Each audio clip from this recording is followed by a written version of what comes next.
Alhamdulillah wassalatu wassalamu ala rasulillah wa ala alihi wa sahbihi wa man tabi'ahum bi ihsanin ila yaumidin amma ba'id. Kaum muslimin dan muslimah rahimani wa rahimakumullah. Kembali kita lanjutkan membaca dan mentelaah buku berjudul Qawaidut Tarjih Baina Nususi Syar'iyyah Allati Dhahiruha At-Ta'arudu. Kita telah sampai pada halaman 29, kaidah yang kelima. Maka yurajjah, dipilihlah mattufiqa ala raf'ihi, hadis yang disepakati kemarfu'annya dibandingkan hadis yang diperselisihkan marfu' ataukah mauquf. Jika terdapat dua dalil yang bertentangan, ini kurang spesifik ya. Dalil itu cakupannya luas.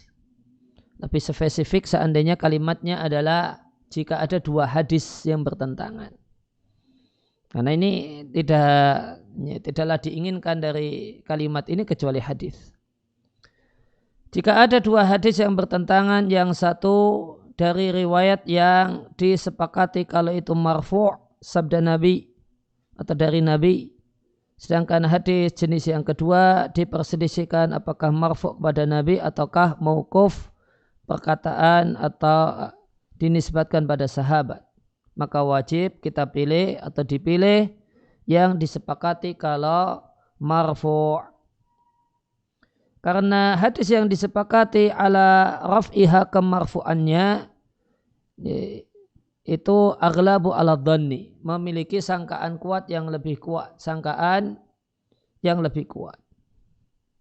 Dan karena hadis yang disepakati kemarfu'annya adalah hujah, menjadi argumen dalam agama dari semua sisinya. Sedangkan hadis yang diperselisihkan kemarfu'annya ala takdir, jika diandaikan dia adalah mauquf, maka apakah mauquf itu hujah ataukah tidak, terdapat perselisihan. Tepatnya perselisihan tentang madhabus sahabi, pendapat sahabat, apakah dia adalah hujah ataukah tidak.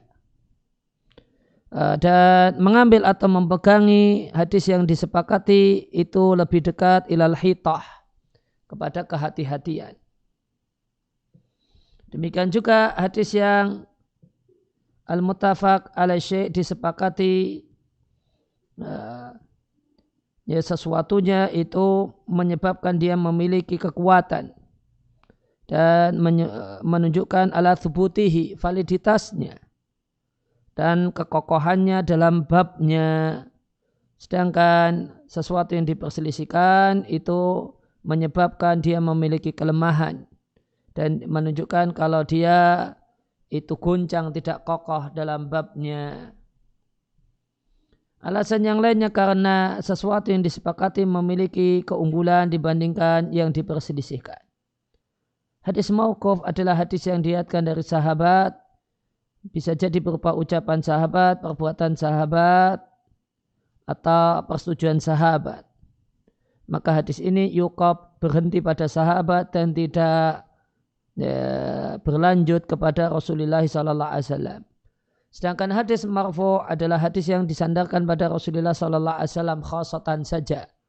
Wala yaqa' mutlaquhu ala ghairi dhalika. Dan ketika disebutkan marfu' secara mutlak di sini maknanya artinya tidak ada uraian lebih detail, maka kata-kata marfu' jika tidak ada keterangan lebih lanjut, maka itu tidaklah dipakai ala ghairi dzalika, selain yang berhubungan dengan Nabi. Misalnya tidak ada kemudian disebut marfu', ternyata itu mauquf, perkataan sahabat, itu tidak ada. Dan semacam itu, dan selain sahabat. Ya, contoh penggunaan tarjihnya misalnya dari sahabat Ubadah ibn Samit radhiallahu anhu. Rasulullah sallallahu alaihi wasallam bersabda, tidak ada salat, yaitu tidak sah salat bagi orang yang tidak membaca bi Fatihatil Kitab. Mannya di sini man syartiyah, atau man mausuliyah. Maka ini mencakup semua orang, baik dia imam, makmum, ataukah orang sholat sendirian. Dan la salat di sini ada negasi, dan negasi pada dasarnya adalah menegasikan keabsahan. Kemudian dari Jabir bin Abdullah radhiallahu anhu Nabi sallallahu alaihi wasallam bersabda, kullu salatin, semua salat yang tidak dibaca di dalamnya bi umul kitab al-Fatihah maka dia cacat, illa ayakuna wara'a imamin, kecuali jika berstatus makmum yang salat di belakang imam. Hadis yang kedua ini sahihun mauqufun, sahih mauquf, dikeluarkan oleh Malik dalam Muwatta, Darqutni dalam Sunan. Waqal, Darqutni mengatakan was-shawab, yang benar dia mauquf, berarti perkataan Jabir, atau pendapat Jabir bin Abdullah. Asyahidu, yang jadi pembahasan riwayat yang pertama bertentangan dengan riwayat yang kedua. Karena riwayat yang pertama mengharuskan membaca Al-Fatihah di semua sholat.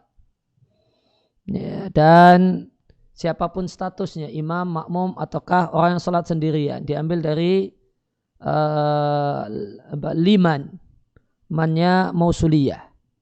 Dan isim mausul ya ummu, kandungannya meluas, melebar pada semuanya.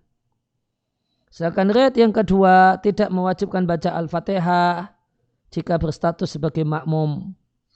Kalau kita tarjih, maka yang dirajihkan adalah riwayat yang pertama dibandingkan riwayat yang kedua.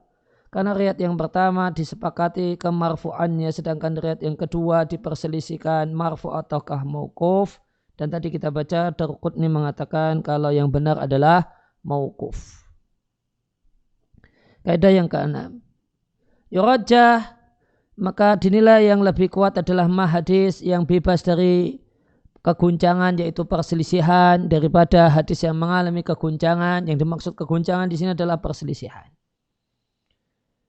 Jika ada dua dalil yang tepat, dua hadis yang bertentangan, yang satu terbebas dari ittirab, perselisihan, dan yang lainnya mengalami perselisihan, wajib dipilih hadis yang terbebas dari perselisihan dibandingkan hadis yang mengalami perselisihan. Karena terbebas dari perselisihan menunjukkan bahasanya perawinya itu hafal dan dobetnya bagus.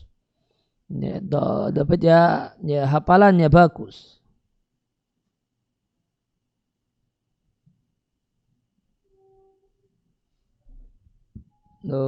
Ini ada kata yang hilang ini.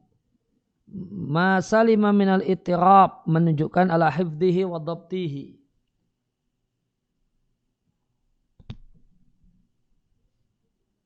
Kemudian wasalima min su'i hifdhi sahibihi, gitu mungkin.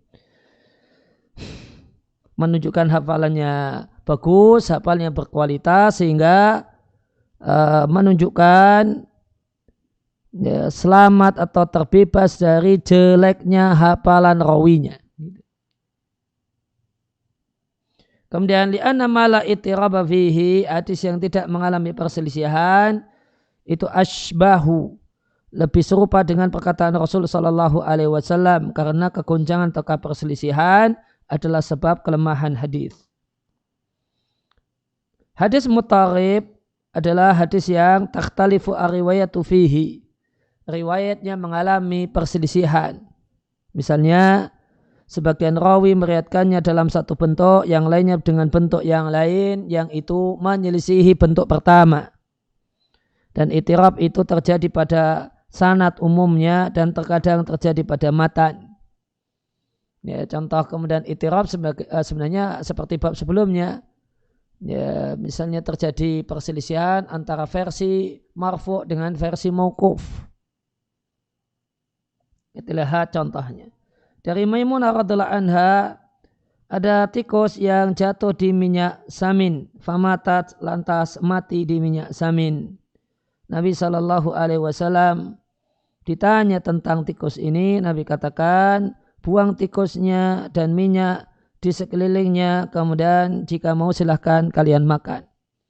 Dari Abu Hurairah radhiallahu anhu, Rasulullah Shallallahu Alaihi Wasallam bersabda, "Idza waqa'atil fa'ratu," jika tikus itu jatuh di minyak samin, maka jika minyak saminnya beku, maka buanglah tikus dan minyak samin di sekitarnya. Dan jika minyak saminnya itu cair, fala taqrabuhu, jangan dekati dia. Ini hadis yang kedua dikeluarkan oleh Abu Daud, Tirmidzi menilai hasan sahih, An-Nasai dan Ahmad dinilai sahih oleh Ahmad Syakir. Yang jadi pembahasan riwayat yang pertama bertentangan dengan riwayat yang kedua, karena riwayat yang pertama menjelaskan bahasanya tikus jika jatuh di minyak samin maka dibuang minyak samin di sekitar tikus saja. Lantas boleh aklu mahaulaha, mengkonsumsi sekitarnya lagi. Sedangkan riwayat yang kedua Tubayin menjelaskan bahasanya tikus jika jatuh di minyak samin maka jika minyak samin beku dibuang sekitar tikus saja. Jika minyak saminnya cair, semua minyak samin dibuang. Turaja yang dinilai kuat adalah riwayat yang pertama dibandingkan riwayat yang kedua, karena riwayat yang pertama terbebas dari perselisihan baik sanad ataupun matannya, berbeda dengan riwayat yang kedua yang sanadnya dan matannya mengalami perselisihan.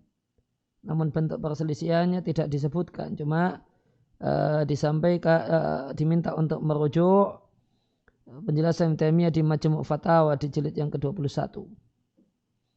Contoh yang kedua dari Ibnu Abbas radhiyallahu anhuma, Nabi menjumpai ada seekor bangkai kambing yang sudah jadi bangkai. Bangkai tersebut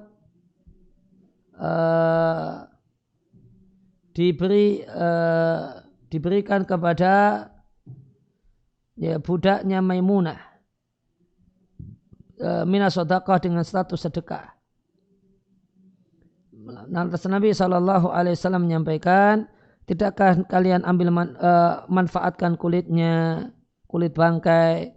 Para sahabat mengatakan, itu bangkai wahai Nabi. Kemudian Nabi mengatakan, inama haruma akluha, yang haram itu dikonsumsi. Yang haram itu dikonsumsi. Ya, haram itu jika dikonsumsi. Kemudian ada hadis dari Abdullah ibn Uqaim radhiallahu anhu, Rasulullah sallallahu alaihi wasallam bersabda, janganlah kalian memanfaatkan dari bangkai biihabin, baik kulitnya, wala asobin, atau pula sarapnya. Yang jadi pembahasan riwayat yang pertama bertentangan dengan riwayat yang kedua, karena riwayat yang pertama tuthbit, menetapkan bahasanya kulit bangkai itu bisa menjadi suci bidibar dengan satu proses namanya penyamaan. Sedangkan riwayat yang kedua menetapkan tidak akan sucinya kulit bangkai sama sekali, baik mengalami disama ataupun tidak. At-tarjih dinilai kuat riwayat yang pertama dibandingkan riwayat yang kedua, karena riwayat yang pertama terbebas dari perselisihan, sedangkan riwayat yang kedua sanadnya mengalami perselisihan.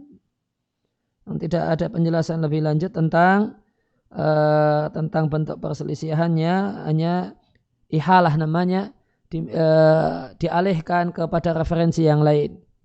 Pengalihan pada referensi yang lain, bahasa Arabnya disebut ihalah. Ya, disebut ihalah.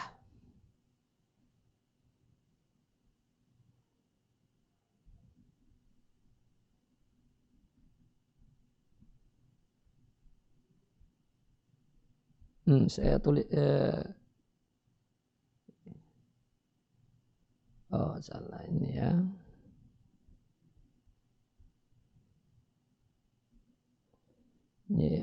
Ini tulisannya ihalatun.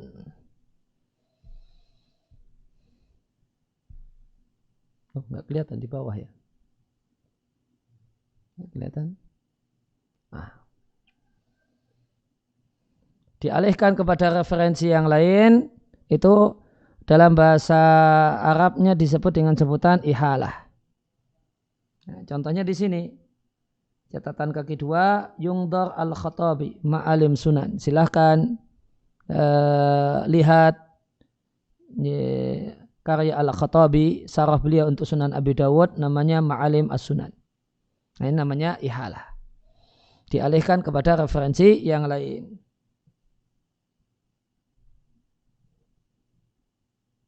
Jadi kalau dialihkan kepada referensi yang lain, itu namanya ihalah.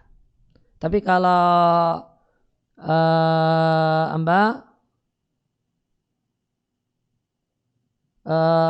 tautsik itu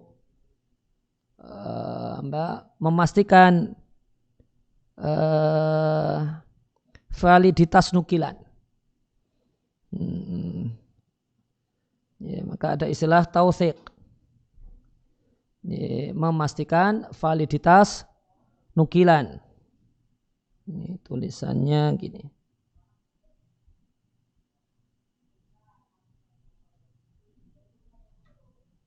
Ya, tautsik. Ya. Maka kalau catatan kaki itu ini ada di kitab ini ada di kitab ini. Ya, dengan maksud untuk memastikan validitas nukilan.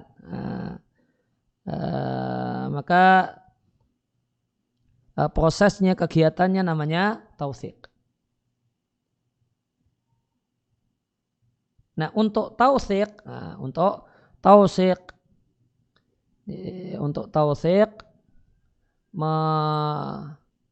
supaya tautsik itu prosesnya,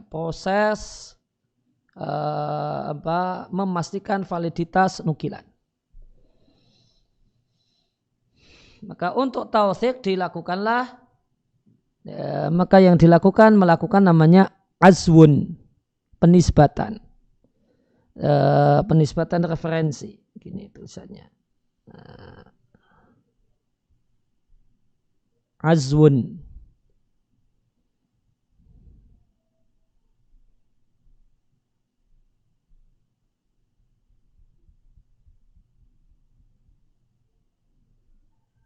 Ya, misalnya di sini qala al-Imam Tirmidzi, Imam Tirmidzi mengatakan taraka Ahmad bin Hanbalin hadzal haditsa.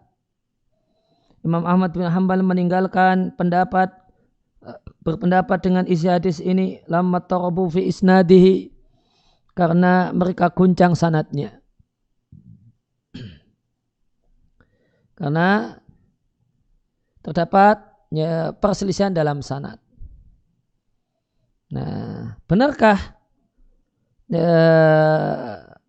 ini perkataan Tirmidzi? Nah, memastikannya namanya apa? Tautsik. Dan supaya tautsik itu terwujud, maka ada penyebutan referensi. Ya, penyebutan referensi namanya azwun. Ya, maka di catatan kaki Tirmidzi, Sunan Tirmidzi, jilid sekian, halaman sekian. Ini azwun. Ya, tujuan dari azwun adalah tautsik. Ya.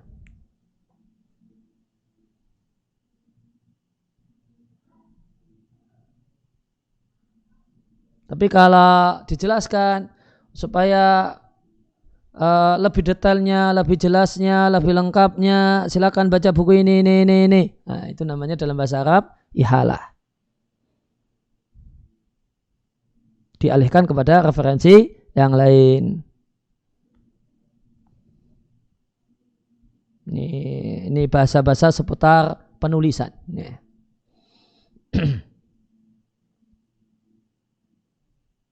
Ya, kita lanjutkan ke buku. Misalnya contoh yang ketiga dari Jabir bin Abdullah radhiyallahu anhuma dari Rasulullah sallallahu alaihi wasallam, Rasul mengatakan hari Jumat itu 12, yuridu yang Nabi inginkan adalah sa'atan 12 sa'ah. Sa'ah di sini bukan jam 60 menit, bukan. Ya, namun Sa'ah di sini maknanya adalah bagian dari waktu.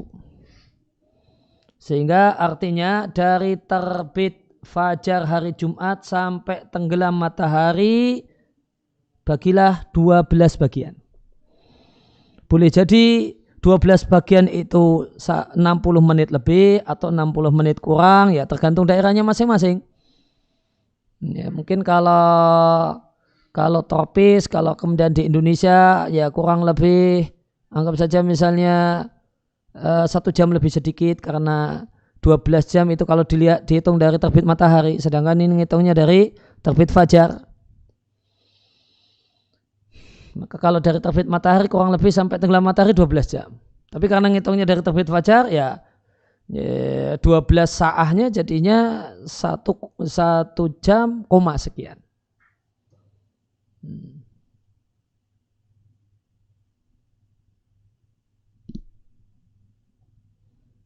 Dan kemudian kita ingat di hadis, siapa yang datang di sa'ah pertama maka untuknya seakan-akan korban seekor onta. Sa'ah yang kedua sampai sa'ah yang kelima. Nanti sa'ah yang kelima seakan-akan korban sebutir telur. Nah, sa'ah di sini sama dengan di sini. Jadi sepertinya kita tidak ada yang dapat unta, itu tidak ada. Karena di sa'ah yang pertama ya habis subuh gitu. Udah nunggu di masjid untuk sholat Jumat. Wala yujadu muslimun, dan tidaklah dijumpai seorang muslim yang meminta kepada Allah Azza wa Jalla syai'an sesuatu kecuali pasti Allah Azza wa Jalla akan memberikannya. Faltamisuha, carilah sa'ah yang mustajab tersebut sa'atan ba'dal asri. Di satu saat setelah sholat asar. Dan mungkin setelah sholat asar itu mungkin ada dua, ya mungkin kurang lebih ada 2 sa'ah dari 12 sa'ah. Ya, dari 12 sa'ah tadi ya bisa jadi mungkin habis asar ada 2 sa'ah atau 3 sa'ah gitu. Maka carilah sa'ah yang terakhir, sa'ah yang ke-12. Saya dikeluarkan oleh Abu Dawud. Kemudian dari Abu Burda ibn Abi Musa al-Asy'ari, beliau mengatakan, Abdullah bin Umar berkata kepadaku, apakah engkau mendengar ayahmu menyampaikan hadis dari Rasulullah sallallahu alaihi wasallam tentang sa'ah pada hari Jumat? Maka tadi siapa? Abu Burdah mengatakan, "Na'am, ya, aku mendengar ayahku mengatakan bahasanya Rasulullah sallallahu alaihi wasallam bersabda, hiya ma baina ayajlisal imamu ila an tuqda salatu." Sa'ah yang mustajab pada hari Jumat adalah ma baina an yajlisal imam, dari imam itu duduk untuk menyampaikan khutbah, ila an tuqda salatu, sampai salat selesai, dikeluarkan oleh Muslim. Maka di sini ada perbedaan tentang sa'ah mustajab. Kalau riwayat Abu Dawud itu sa'ah yang ke-12. Kalau riwayat Muslim itu ya boleh jadi sa'ah yang ke-6 atau ini, yang jelas antara sejak khutbah dimulai sampai selesai sholat. Asyahid yang jadi pembahasan, riwayat yang pertama bertentangan dengan riwayat yang kedua, karena riwayat yang pertama tanussu menegaskan bahasanya sa'ah mustajab pada hari Jumat adalah sa'ah terakhir setelah asar. Riwayat yang kedua menegaskan bahasanya sa'ah mustajab adalah antara duduknya imam yaitu khatib sampai sholat Jumat selesai. At-tarjih dikuatkan riwayat yang pertama, dan dia ada riwayat Abu Dawud pada riwayat yang kedua, pada riwayat Muslim. Li'anna riwayat al-ula, karena riwayat yang pertama terbebas dari ittirab. Sedangkan riwayat yang kedua mutarib, karena ada diriwayatkan dengan versi marfu' dan diriwayatkan dengan versi mauquf perkataan Abu Musa al-Asy'ari. Dan diriwayatkan ada versi maqtu', berarti perkataan tabi'in, ucapan Abu Burdah anaknya Abu Musa al-Asy'ari.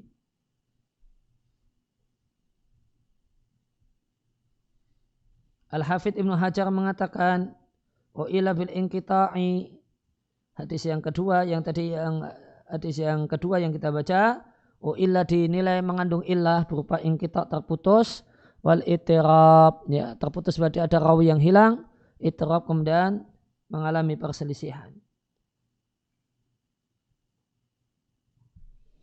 Ya, sehingga kita katakan bahasanya hadis-hadis sahih Muslim itu lebih unggul daripada kitab-kitab sunan, misalnya Sunan Abu Dawud, ini min haisul jins, dari sisi umumnya, namun bukan satuan-satuannya, bukan per hadisnya. Ya, sebagaimana di kasus ini kita jumpai contoh riwayat Abu Dawud dinilai lebih unggul daripada riwayat Muslim. Kemudian contoh yang keempat dari Al-Mughirah ibn Syu'bah radhiallahu anhu dari Nabi sallallahu alaihi wasallam, Nabi mengatakan asiqatu, janin yang keguguran, yusalla alaihi, itu disolati sholat jenazah. Dan dari Jabir radhiallahu anhu, Nabi sallallahu alaihi wasallam bersabda, ya, anak kecil la yusalla alaihi, tidak, jenazahnya tidak disolati, tidak mewarisi dan tidak diwarisi hatta yastahilla, sampai dia lahir dalam keadaan berteriak menangis. Istihlal kalau untuk bayi artinya keluar dari perut ibunya kemudian nangis. Nah, itu namanya istihlal. Riwayat yang pertama ini bertentangan dengan riwayat yang kedua, karena riwayat yang pertama isinya disyariatkan sholat jenazah ala siqti, untuk janin keguguran. Sedangkan riwayat yang kedua fiha, isinya tidak disyariatkan sholat jenazah untuk janin keguguran sampai dia yastahila, teriak, sharikhon, teriak, yaitu teriak menangis. At-tarjih, turajjah, dirajihkan riwayat yang pertama daripada riwayat yang kedua, karena riwayat yang pertama terbebas dari ittirab, terbebas dari perselisihan. Sedangkan riwayat yang kedua itu mutarabatun, mengalami perselisihan, diriwayatkan dengan versi marfu, sabda Nabi, dan diriwayatkan mauquf, versi mauquf, perkataan Jabir radhiyallahu anhu. At-Tirmidzi mengatakan hadis ini itarba an-nasu fihi, para perawinya mengalami berselisih. Sebagiannya meriwayatkan dari Abu Zubair, dari Jabir, dari Nabi secara dalam bentuk marfu. Sedangkan As'as bin Suwar, Baghair Wahid dan yang lainnya meriwayatkan dari Abi Zubair, dari Jabir, mauqufan dalam bentuk mauquf. Sedangkan Muhammad bin Ishaq dari Atha bin Abu Rabah, dari Jabir, meriwayatkannya dalam bentuk mauquf. Itu tadi berapa kaidah? 6 kaidah dari sisi tarjih, dari sisi sanad hadis.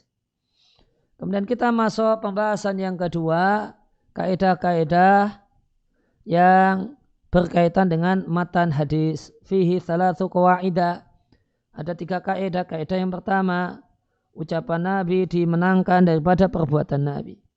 Jika ada 2 hadis, di sini tertulis 2 dalil, langsung saya terjemahkan 2 hadis karena kita bahas hadis, ya.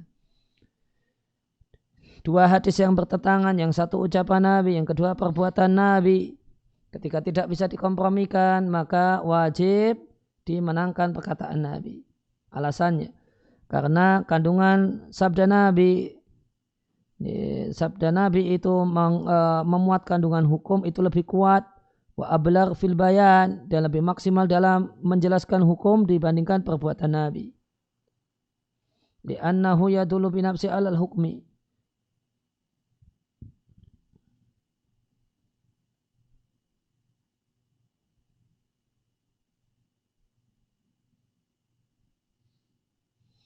Li'annahu, ini ada kalimat yang muskil. Li'annahu, karena perkataan Nabi menunjukkan dengan sendirinya pada hukum. Nah, ini harusnya bi khilafil fi'li. Harusnya bi khilafil fi'li. Lain halnya dengan perkataan, dengan perbuatan Nabi, fayakunu aqwa, maka ucapan Nabi itu lebih kuat.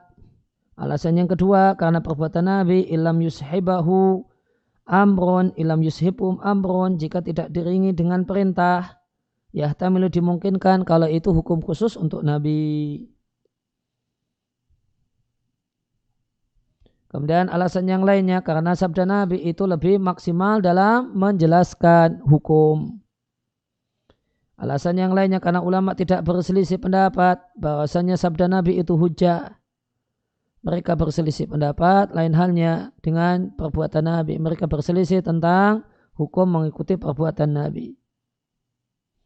Pertimbangan yang lainnya, wali kuwati dalalatil qauli, karena penyimpulan membuat konklusi dari perkataan Nabi itu lebih kuat dibandingkan membuat kesimpulan dari perbuatan Nabi.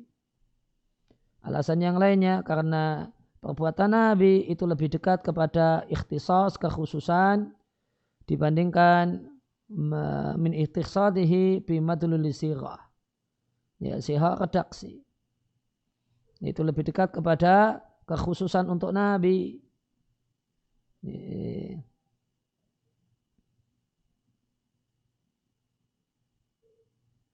Dibandingkan madlul kandungan dari sirah redaksi ucapan Nabi. Kemudian li'anna tatarukal ghaflati karena terjadinya kelalaian pada seseorang dalam perbuatannya itu lebih banyak dibandingkan dalam perkataannya. Walihada oleh karena itu qallama yatakalamu al-insanu ghafila, maka langkah-langkah seorang itu berbicara dalam keadaan lalai. Kata orang Jawa lalai di sini apa? Enggak ngeh. Biasanya enggak ngeh itu perbuatan orang.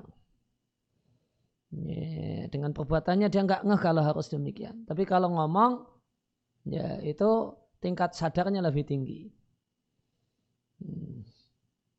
Lain hanya dengan perbuatan Nabi. Contohnya,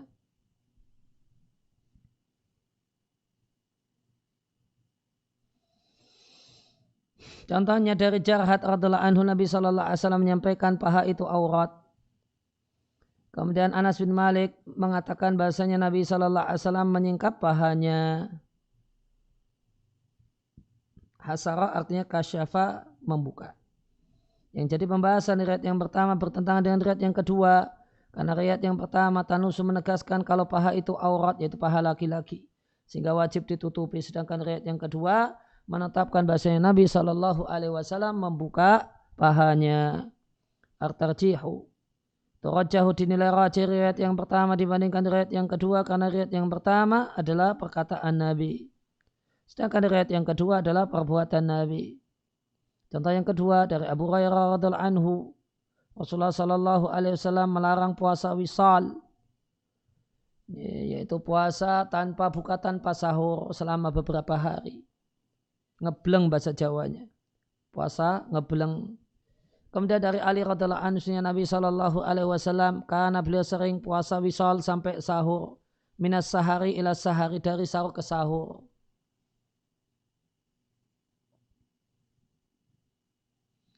Ya, yang jadi pembahasan riwayat yang pertama bertentangan dengan riwayat yang kedua karena riwayat yang pertama melarang puasa wisal, sedangkan riwayat yang kedua menetapkan bahasanya Nabi Shallallahu Alaihi Wasallam sering puasa wisal.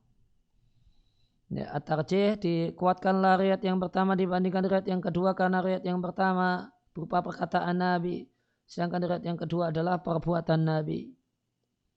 Contoh yang ketiga dari Utsman ibn Affan radhiallahu anhu, Rasulullah sallallahu alaihi wasallam bersabda, ya, orang yang dalam keadaan ihram tidak boleh yangkih menikah, wala yungkah.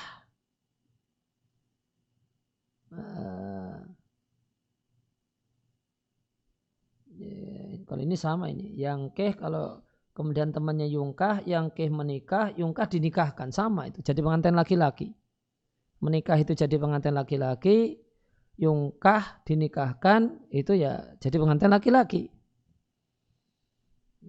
Yang tepat bukan yungkah namun yungkih. Orang yang dalam keadaan ihram itu la yangkih, tidak menikah jadi pengantin laki-laki, wala yungkih tidak menikahkan. Jadi apa? Jadi wali. Ya, wala yakhtubu, dan tidak melamar. Kemudian dari Ibnu Abbas radhiyallahu anhu beliau mengatakan, Nabi SAW menikahi Maimunah. Ya, Maimunah itu bibinya Ibnu Abbas. Ya, Maimunah bintil Harith. Itu bibinya Ibnu Abbas dari jalur ibunya Ibnu Abbas. Wa muhrimun, dan Nabi dalam keadaan ihram.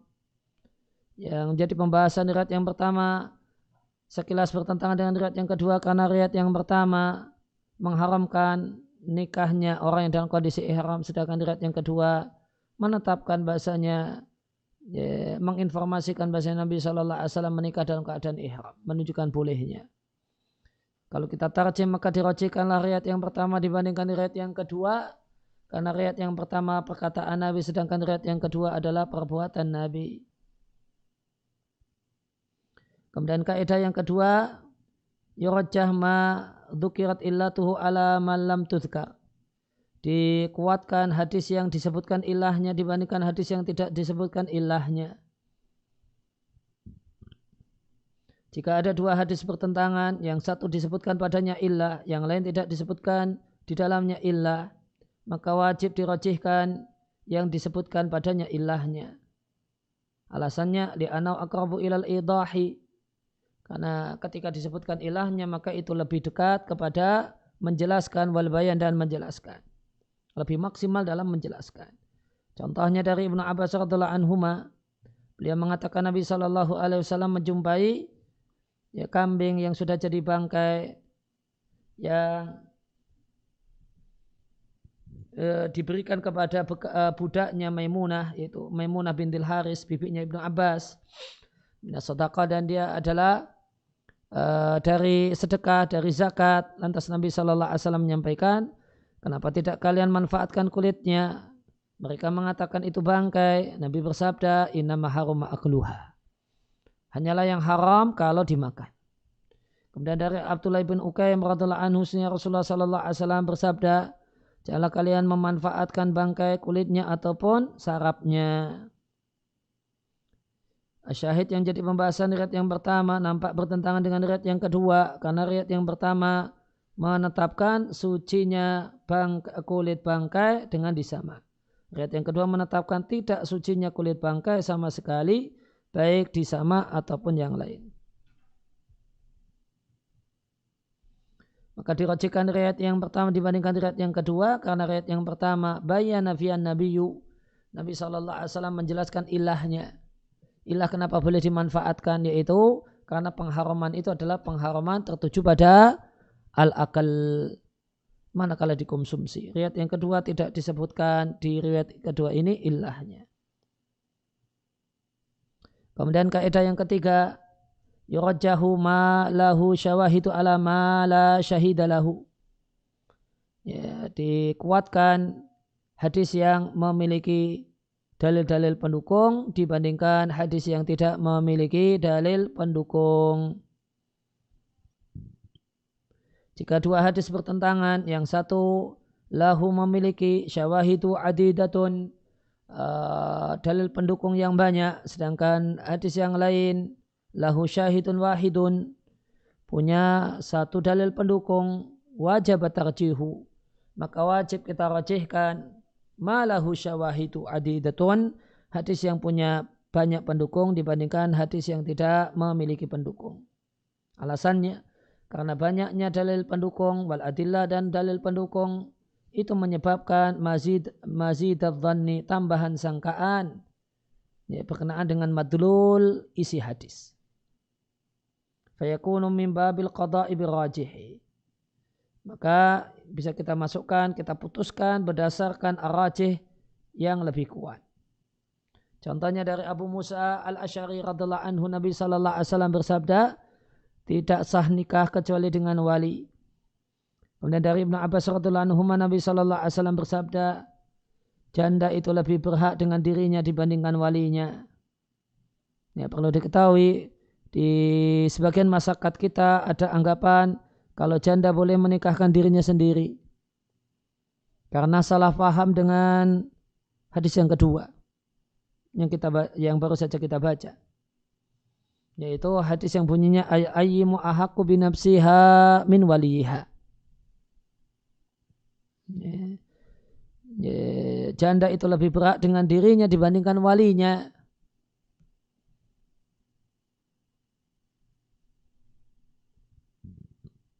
Kemudian dianggap bahasanya janda boleh menikahkan dirinya sendiri, tidak perlu tanpa wali. Namun prakteknya orang yang punya anggapan ini prakteknya agak unik. Dia tidak pakai wali bapaknya, namun janda ini minta supaya dinikahkan oleh kiai tertentu atau ustadz tertentu. Nah, kan berarti dia mau pakai wali. Berarti kan mau pakai wali. Kalau demikian ya ada ayahnya. Kalau memang konsekuen pakai hadis ini, janda tidak lebih berat dengan dirinya itu dimaknai boleh menikahkan dirinya. Ingat loh, hadisnya nggak menegaskan janda tidak nas ya, tidak lugas mengatakan janda boleh menikahkan dirinya sendiri. Perhatikan.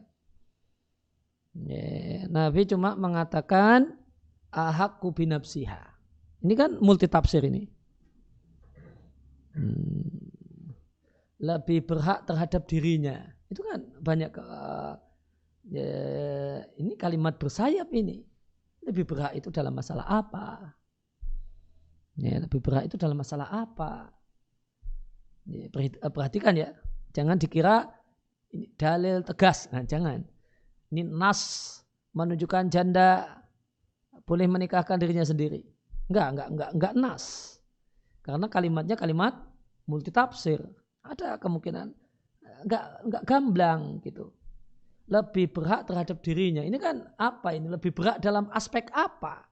Kan ada mungkin aspek ini, mungkin aspek ini.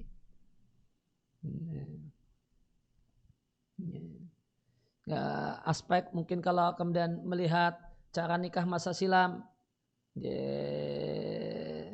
ini kalau gadis dicarikan, kalau ini cari sendiri, dipilihkan, kalau ini milih sendiri. Kalau kemudian gadis ditawari, kalau ini menyodorkan diri kepada walinya, ayah nikahkan aku dengan dia, gitu kan. Bisa demikian. Ada banyak aspek. Salah satu kemungkinan aspeknya menikahkan dirinya sendiri. Tapi kalau menikahkan dirinya sendiri ya harusnya janda ini ketika orang itu menyimpulkan dari hadis ini demikian, boleh menikahkan dirinya sendiri, maka pernikahan yang terjadi janda ini ngomong kepada calon suaminya, ku nikahkan diriku fulanah binti fulan kepada dirimu wahai fulan, gitu kan. Artinya menikahkan dirinya sendiri. Lah kalau dia kemudian cari ustadz, cari kiai, tolong nikahkan kami, saya janda, saya ingin nikah dengan ini. Nah, maka ini kan cari wali namanya. Ini namanya cari wali. Lalu kalau cari wali, kenapa dicari? Wong dia punya wali, ayahnya. Nah, seandainya ya, kita anggap ahaqqu binafsiha, itu artinya boleh menikahkan dirinya sendiri. Maka sudahlah, ini berarti kita anggap bertentangan dengan hadis sebelumnya. Kalau ini riwayat Muslim, hadis sebelumnya riwayat Abu Dawud. Maka nanti dimenangkan riwayat Abu Dawud. Kalau dianggap tidak bisa dikompromikan, seandainya tidak bisa, kita anggap tidak bisa dikompromikan, meskipun sebenarnya bisa dikompromikan. Dengan memaknai ahaqqu binafsiha itu apa? Dengan dimaknai dengan makna yang tidak bertentangan dengan la nikaha illa biwaliyin. Nah, seandainya tidak bisa dikompromikan, kemudian pakai metode tarjih, maka di sini dijelaskan. Semestinya tarjihnya seperti apa? Asyahid yang jadi pembahasan riwayat yang pertama bertentangan dengan riwayat yang kedua, karena riwayat yang pertama mengharamkan seorang wanita menikahkan dirinya sendiri tanpa wali. Sedangkan riwayat yang kedua membolehkan seorang wanita menikahkan dirinya sendiri. Ingat, ini membolehkannya itu tidak lugas ya. Tidak lugas membolehkan. Cuma bisa diinterpretasikan, bisa ditafsirkan demikian. Seandainya tidak bisa kita kompromikan, kemudian harus pakai jalur tarjih, maka dirojihkanlah riwayat yang pertama dibandingkan riwayat yang kedua, karena riwayat yang pertama memiliki sejumlah pendukung. Di antara dalil pendukungnya dari Ibunda Aisyah radhiallahu anha, Nabi SAW bersabda, ayyuma imra'atin, semua wanita. Semua wanita ini mencakup, ya, ini yufidul umum. Ya. Karena ini isim syarat. Jawab syaratnya fanikahuha. Ayyuma imra'atin, semua wanita. Nakahat, yang menikah. Baik janda ataupun gadis. Birair idzni waliha, tanpa izin walinya. Dan perlu diketahui yang dimaksud dengan izin wali, itu adalah wali menikahkan. Atau wali memandatkan, memberikan mandat pada orang lain untuk menikahkan. Jadi bukan hanya, Pak saya mau nikah ya, oh ya sana gitu. Ngomong sama bapak, telepon, Pak saya mau nikah ya, nah oh ya sana, bukan demikian.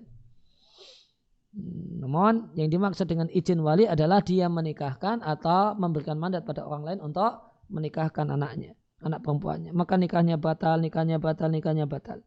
Riwayat yang kedua, tidak memiliki pendukung. Kemudian bab yang ketiga, kaidah yang berkenaan dengan makna.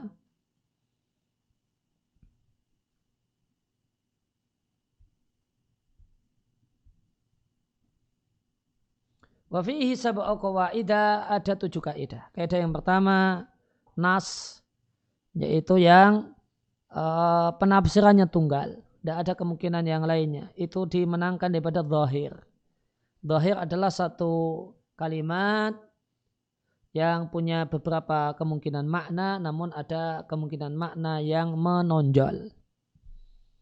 Nah, kemungkinan makna yang menonjol itu disebut adz-dzahir. Sehingga adz-dzahir itu sering saya terjemahkan dengan kemungkinan makna yang lebih besar. Itu terjemah dari adz-dzahir, kemungkinan makna yang lebih besar. Kalau nas itu makna tunggal. Tidak berbilang, tidak multitafsir, tidak ambigu, tidak bersayap. Namun maknanya tunggal, jelas dan gamblang. Jika terdapat 2 dalil yang bertentangan, yang satu adalah nas, yang lain adalah zahir, maka wajib didahulukan nas daripada zahir. Karena nas itu adallu, lebih menunjukkan pesan, karena dia tidak mengandung kemungkinan selain yang diinginkan. Sedangkan adz-dzahir itu dimungkinkan makna yang lain, meskipun kemungkinan yang lain itu dinilai kurang kuat karena ada kemungkinan yang lebih menonjol. Lakinnahu yasluhu ayakuna muradan, namun kemungkinan yang marjuh itu yasluh, layak saja, ayakuna muradan, itu yang diinginkan. Hanya saja kalau makna marjuh itu yang diinginkan, bidalilin, harus ada indikator yang menaikkannya dari status marjuh kepada status yang lebih kuat. Yang dimaksud dengan nas di sini, nas secara usul fikih punya dua pengertian. Nas bisa artinya teks Al-Quran, teks hadis, apapun maknanya. Asalkan dia teks Al-Quran, teks ayat Al-Quran, teks hadis Nabi, nas. Kemudian makna yang kedua itu yang diinginkan, yaitu kalimat yang tidak multitafsir. Adalah satu kata-kata yang tidak mengandung kemungkinan kecuali satu pesan saja. Sedangkan zahir adalah kemungkinan makna yang paling kuat, yang paling menonjol, yang menjadi kemungkinan dari sebuah teks. Manakala sebuah teks itu yahtamil, dimungkinkan lebih dari satu kemungkinan makna. Contohnya dari Jabir radhiyallahu anhu, Rasulullah sallallahu alaihi wasallam bersabda, jika kalian datang pada hari Jumat sedangkan imam sedang berkhutbah, maka sholatlah 2 rakaat, waliyatajawaz, dan singkatlah dalam 2 rakaat tersebut. Dari Abdullah bin Busr radhiyallahu anhuma, ada seorang yang datang yatakhatta, melangkai pundak-pundak orang pada hari Jumat sedangkan Nabi sedang menyampaikan khutbah.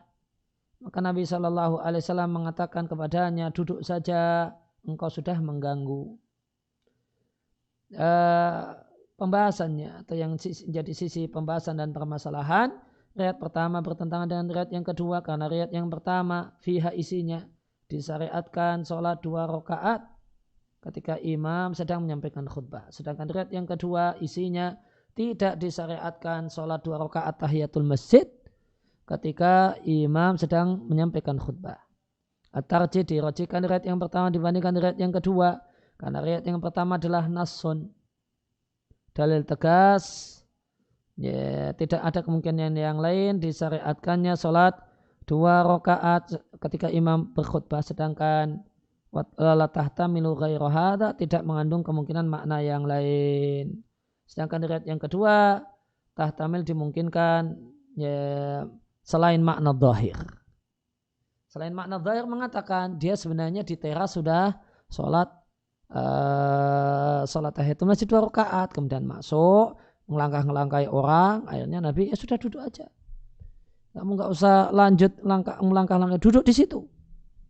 Sudah banyak orang yang kamu ganggu dengan melangkah-melangkah.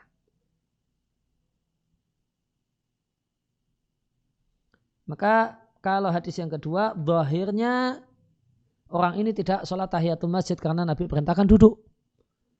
Namun ada kemungkinan makna yang lain.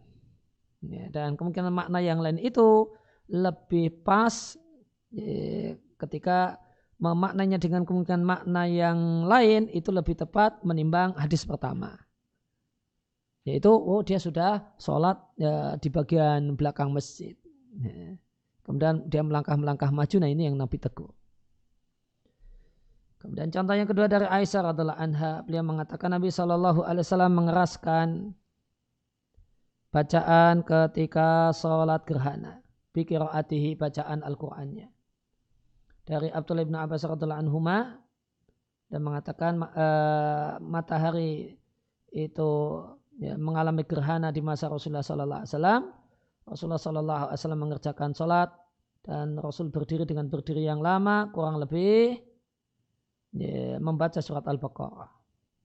Riwayat yang pertama bertentangan dengan riwayat yang kedua karena riwayat yang pertama isinya disyariatkan ya, bersuara keras ketika sholat gerhana, sedangkan riwayat yang kedua menunjukkan disyariatkannya israr, suara lirih untuk sholat gerhana.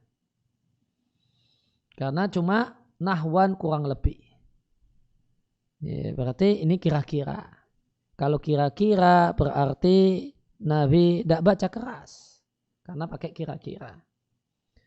Kalau mau ditarjih maka dirajihkan, dikuatkan riwayat yang pertama dibandingkan riwayat yang kedua karena riwayat yang pertama adalah mengandung nas, disyariatkannya bersuara keras ketika sholat gerhana, tidak dimungkinkan makna yang lain. Sedangkan riwayat yang kedua tahtamilu dimungkinkan selain makna zahirnya.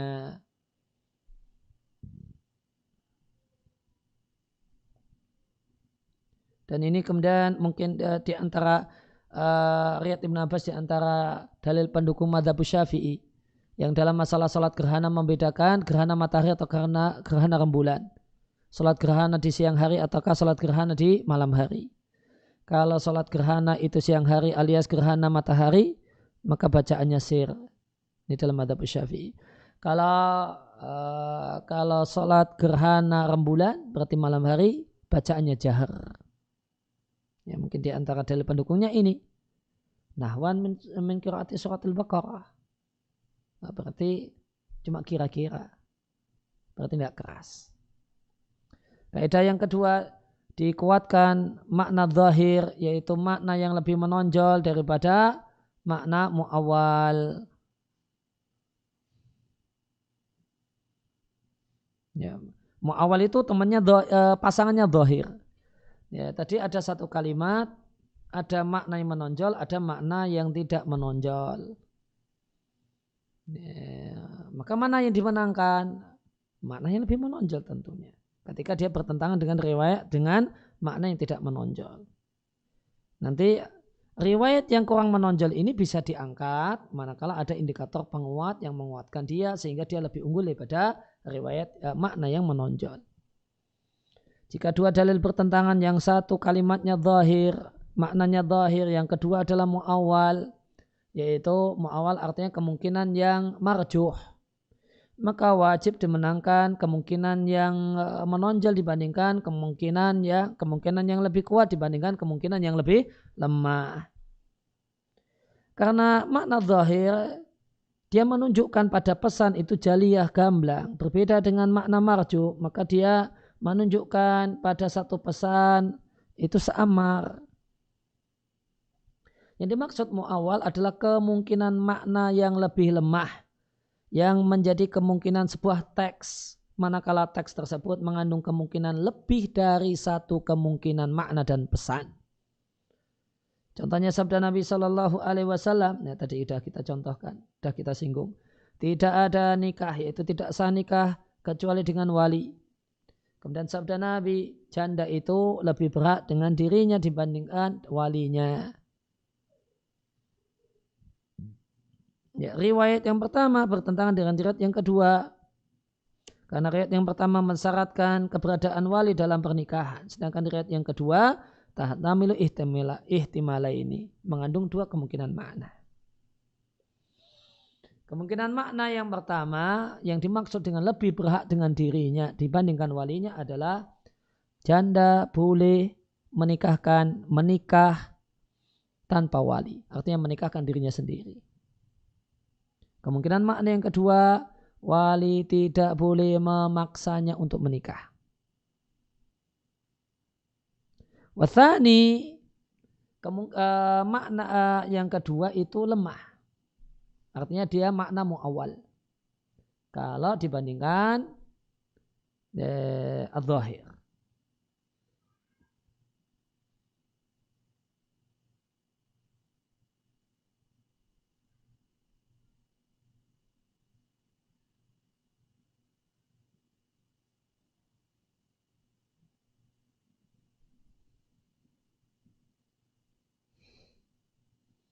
Nah, namun dalam hal ini ya, kemungkinan makna yang kedua itu didukung oleh hadis pertama. Ya kan?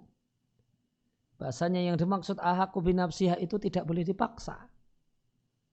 Ini kemungkinan ini betul kita anggap kemungkinan yang mu'awwal, kemungkinan lemah, namun dia mendapatkan sokongan dari la nikaha illa biwaliyin.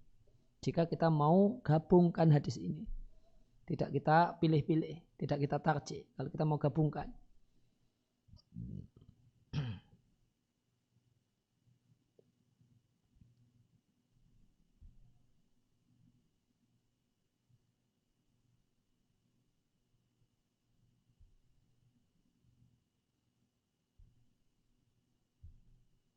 Ya, kemudian kalau kita mau cari mana yang lebih unggul dari dua hadis ini, dirojikanlah riwayat yang pertama dibandingkan riwayat yang kedua karena riwayat yang pertama itu zahir.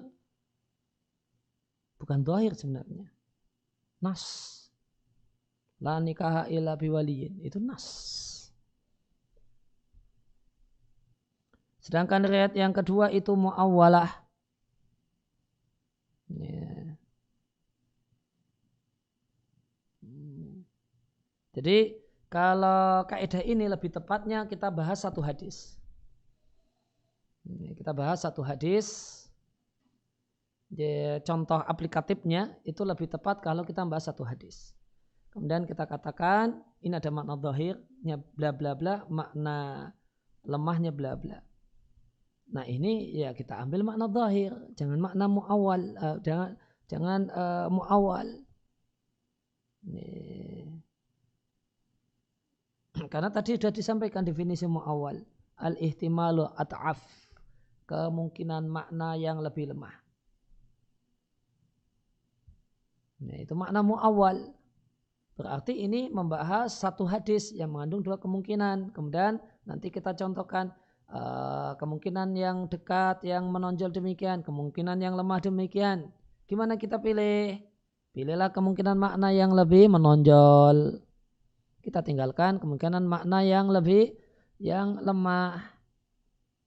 Dan kemungkinan makna yang lebih kuat itu bisa naik mengalahkan zahir manakala dia punya indikator pendukung. Sehingga makna zahirnya jadi kalah.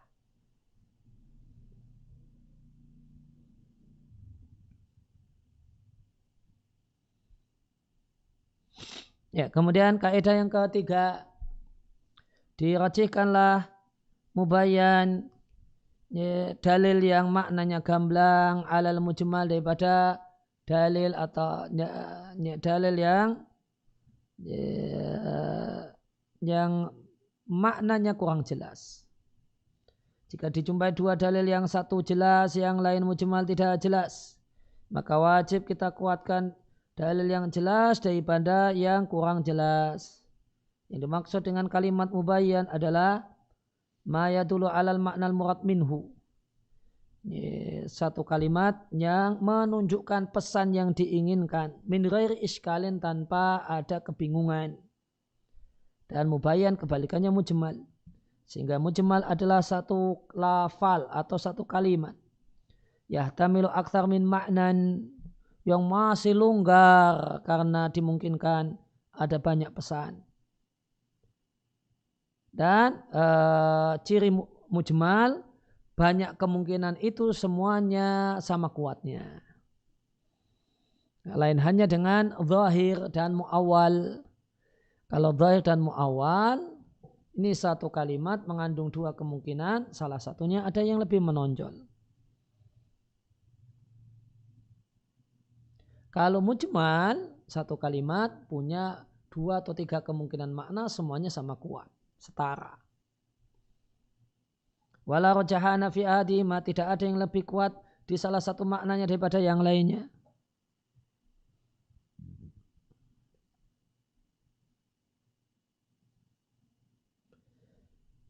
Dan kemudian disinggung tentang masalah nas, fa idza taraja ahadul ma'ani, maka jika lebih kuat salah satu pesan dibandingkan pesan-pesan yang lainnya, karena duna ihtimali ghairihi, memang tidak ada kemungkinan makna yang lain, nah itu namanya nas. Jadi nas, dhahir, muawwal, mujmal, itu apa bedanya?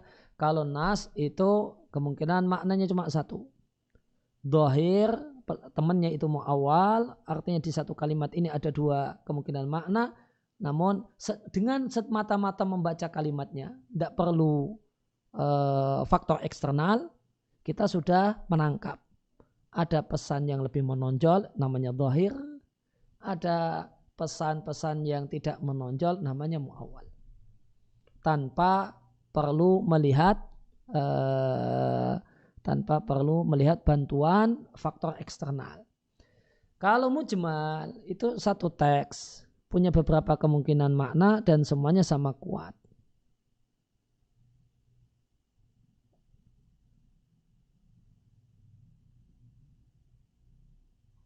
Maka tadi lawan dari mujmal itu mubayyan. Nah, mubayyan itu bisa jadi nas dan bisa jadi dhahir. Karena dia sudah jelas. Jelasnya itu levelnya nas atau jelasnya itu levelnya dhahir.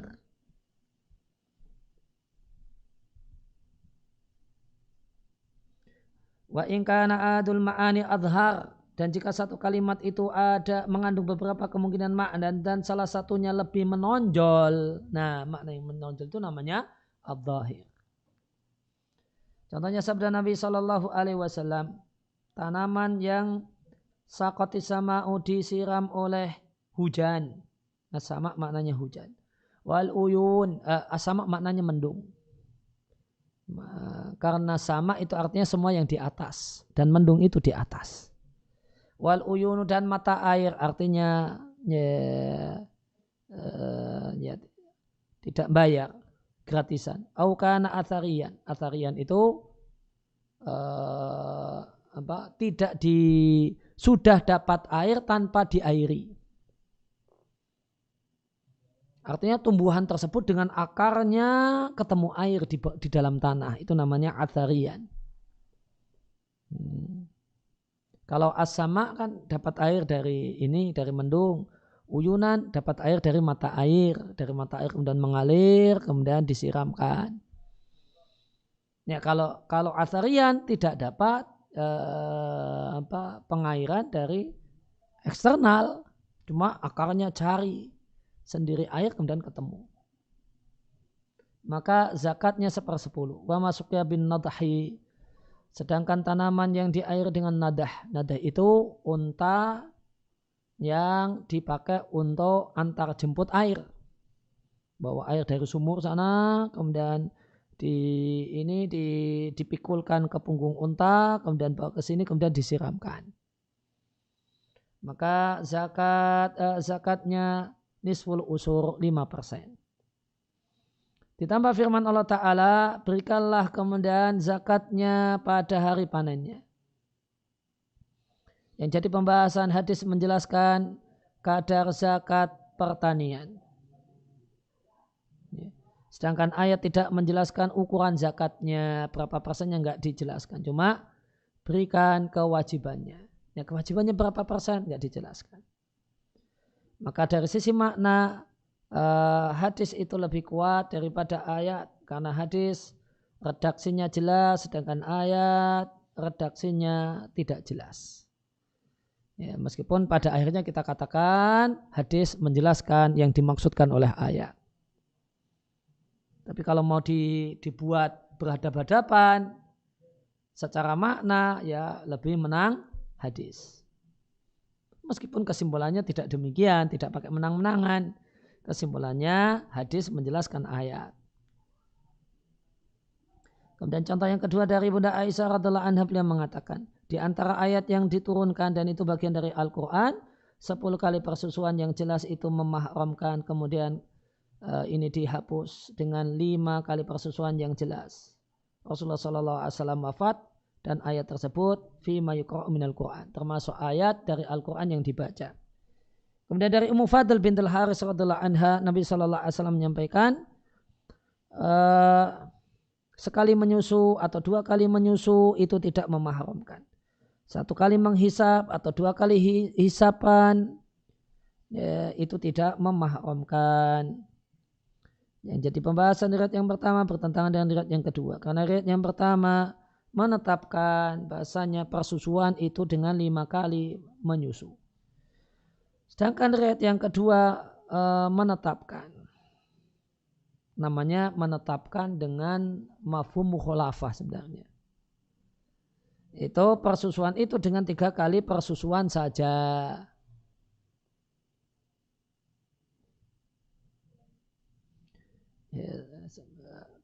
Ini bedanya sebenarnya riwayat yang pertama 5 kali persusuan itu berdasarkan nas, berdasarkan namanya mantuk, pesan yang ada di teks. Sedangkan hadis yang kedua Ummu Fadl itu penyimpulannya berdasarkan pesan di balik teks, namanya mafhum. Karena Nabi cuma mengatakan sekali persusuan, 2 kali persusuan belum menjadikan mahram. Terus mahramnya berapa? Kan ada banyak kemungkinan. Ya bisa jadi 3, bisa jadi 4, bisa jadi 5. Kalau disimpulkan sekali 2 kali persusuan atau hisapan tidak memahramkan, kemudian disimpulkan 3 kali berarti memahramkan. Nah itu bukan pesan yang ada di teks, namun itu pesan yang ada di benak pembaca, yang statusnya adalah penyimpulan, bukan sesuatu yang ada di teks.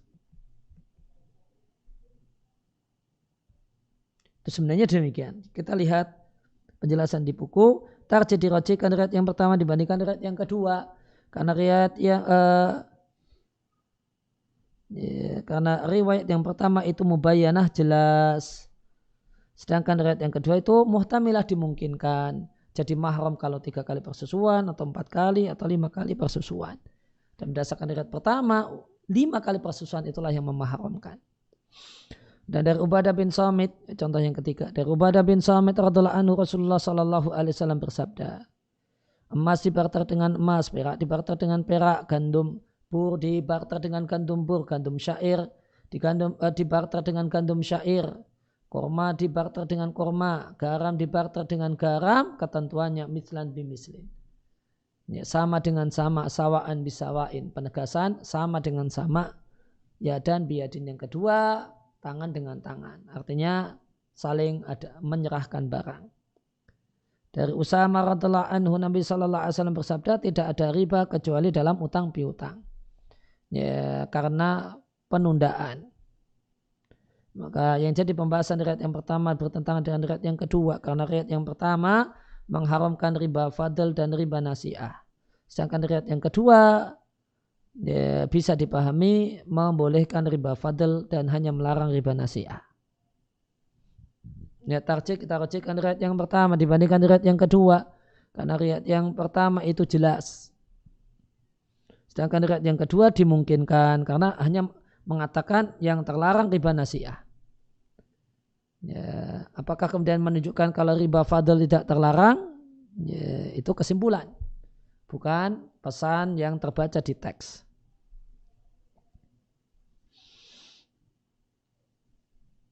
Ya, demikian kurang lebih yang kita telaah di kesempatan sore hari ini. Ada pertanyaan dari Santimat Ilmi? Enggak ada? Ya, jika tidak ada, demikian kajian kita.